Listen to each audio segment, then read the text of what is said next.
Fuudhi Islaamaa keessatti bakka guddaa qaba. Keessatti dhagaa yaa jarri shababa.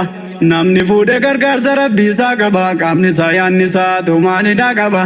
Hikma rabbii jabaame hubadhu laali alaa kitaabillah sunnatur rasuuli.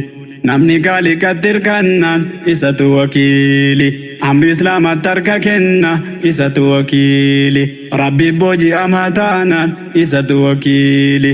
Haraamatti dabuudhaan gaan rabbiin jabu namni maana qabu mee fuudhii dilaali alaa kitaabillah sunnatur rasuuli. Jara wal gammadu walitti nagadu jara wal fayyadu kan bareedu haalli alaa kitaabillah sunnatur rasuuli.